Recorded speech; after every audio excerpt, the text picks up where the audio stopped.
Hello, Trà Vinh xin chào các bạn. Hôm nay thì mình chia sẻ cái bánh bột lọc cực kỳ ngon luôn chỉ với đậu xanh. Một cái cách làm cực kỳ đơn giản.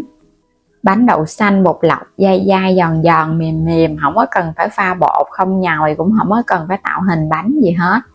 Nấu chè làm bánh, món nào cũng hấp dẫn hết. Thì bây giờ mời các bạn mình cùng xem video luôn nha. Trước hết là mình có ngâm 200g đậu xanh khô, sau đó thì mình nấu chín cùng với 600ml nước. Nấu chín xong cho nó hơi khô khô lại, còn nếu lỡ mà nấu nó có nhão thì mình sên nó hơi lâu nha. Rồi mình sẽ thêm vào trong đây 2 muỗng canh đường để bắt đầu mình làm cái phần đậu xanh trước.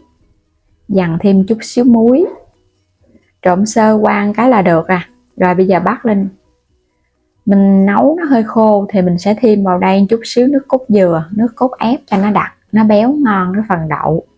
Còn không có thì các bạn làm đường muối bình thường nha. Bắt lên trên bếp rồi cái mình sơ nè. Do là mình nấu khô thì mình có thể thêm chút xíu nước cốt dừa, còn lỡ nấu nhão quá thì khỏi cũng được, không sao.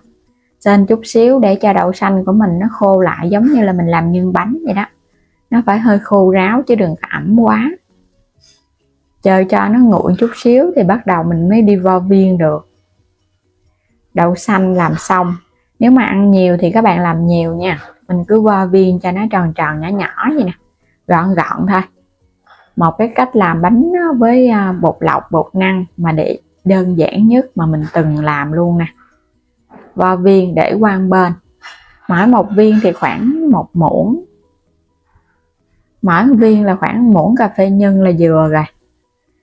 Làm xong thì mình thả qua bên đây có cái dĩa bột năng, cứ để bột năng hơi nhiều nhiều đi ha.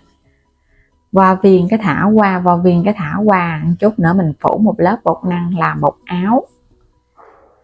Cứ làm tương tự cho đến hết cái phần đậu xanh, giống như là mình vo nhân vậy đó. Phủ qua một lớp rồi cái mình làm tiếp. Những cái phần đậu xanh mình đã vo viên tròn xong hết rồi nè, phủ cho nó ngập hết bột năng luôn, càng ngập nhiều thì càng dai. Rồi bây giờ các bạn sẽ cho nó qua bên cái rây, mình lọc bớt cái phần bột thừa đi cho nó rớt xuống hết nha, để chút mình luộc cái nước nó không bị lền. Chứ các bạn không có lọc cái bột này nó rớt xuống là chút cho vô trong nước nó lền, nó sệt, nó không chín đậu xanh. Rồi bây giờ mình bắt đầu đi luộc nha. Chuẩn bị cái nồi nước sôi, luộc qua một lần. Nước đã sôi nè, các bạn sẽ thả vô từ từ cho nó đừng có bị dính cục lại á. Cái mình luộc sơ qua cho nó áo một lớp bột năng. Đẩy nhẹ nhẹ cái nha, cho cái lớp bột này nó trong lại cái là được à. Nó không có bị rớt ra, nó bám chặt vào trong đậu xanh. Đây là một bước đầu tiên. Mình phủ bột một lần. Rồi, đẩy sơ qua cái là vớt lên được rồi ha. Bây giờ mình sẽ cho nó vô, mình phủ thêm một lần bột năng nữa. Còn các bạn thích dai nhiều hay dai ít thì cái lúc này mình có thể làm nha. Mình phủ đây là 2 lần bột năng rồi nè. Cũng có thể làm 3 lần hoặc 4 lần. Cứ mỗi một lần các bạn trụng sơ qua nước sôi, xong rồi cái vớt lên, cái mình thả vào bột năng tiếp. Nhớ là phải áo thiệt là nhiều bột thì nó mới có độ dai. Đó, mình áo thiệt là nhiều vậy nè, cho nó phủ hết cái viên đậu xanh luôn á. Rồi mới lấy nó lên cái rây, lọc nó lại. Cứ làm tương tự 2 lần hoặc là 3 lần tùy ý à. Rồi cái cho nó vô trong nước sôi trở lại nha. Nước sôi mà có lên quá thì các bạn đổ bỏ đi, mình nấu nước khác. Rồi cũng đẩy nhẹ nhẹ. Các bạn để lửa vừa vừa thôi. Mình sẽ nấu cho cái viên đậu xanh này nó chín. Còn thích nó dai nhiều nữa thì áo thêm lần 3.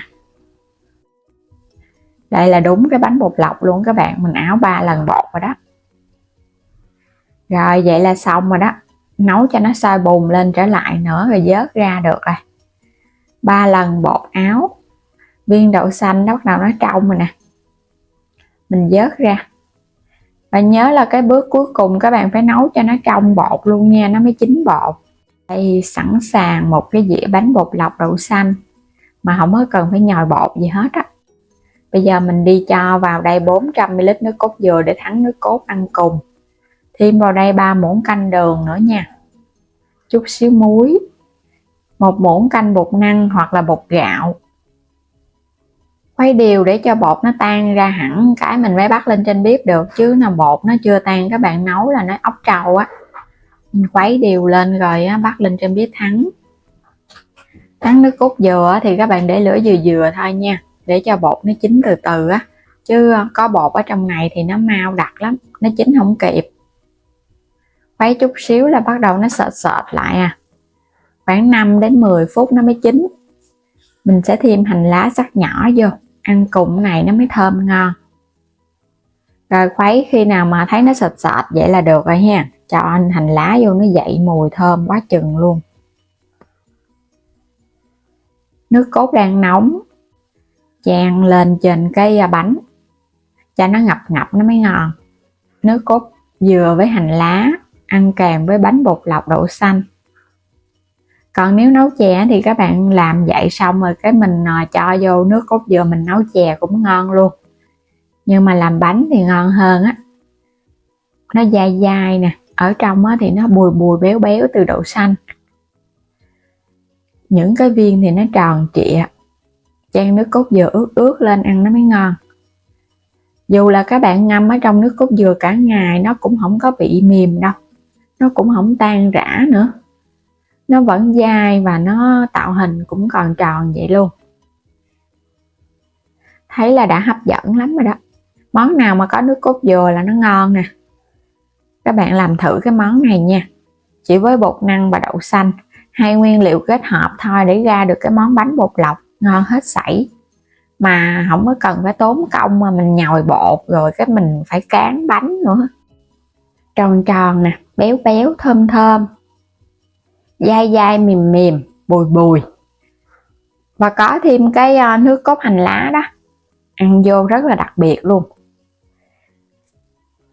Nếu mà có đậu xanh sẵn ở nhà thì các bạn cứ thử ha, ngon lắm, ngon hết sảy luôn. Nước cốt thì nó ngọt ngọt, cái bánh nó mềm mềm, béo béo, có cái vị mặn mặn nhẹ nhẹ. Ở bên trong thì nó bùi bùi, nhưng mà nó sẽ không có bị bở nha, nó dai mà nó dai mềm, dai, cái độ dai cũng rất là vừa ăn, dù là người lớn tuổi cũng ăn được cái món bánh này luôn. Và bây giờ cảm ơn các bạn đã luôn theo dõi ủng hộ kênh, vui lòng đăng ký Alo Trà Vinh và Alo Trà Vinh 2 ủng hộ mình với nha. Và mời các bạn bấm vào góc trái video xem sản phẩm, lựa chọn mua ủng hộ mình, hoặc là bấm vào ảnh kênh chuyển đến cửa hàng, lựa chọn mua ủng hộ mình với ha. Xin chào tạm biệt, hẹn gặp lại các bạn ở những video tiếp theo.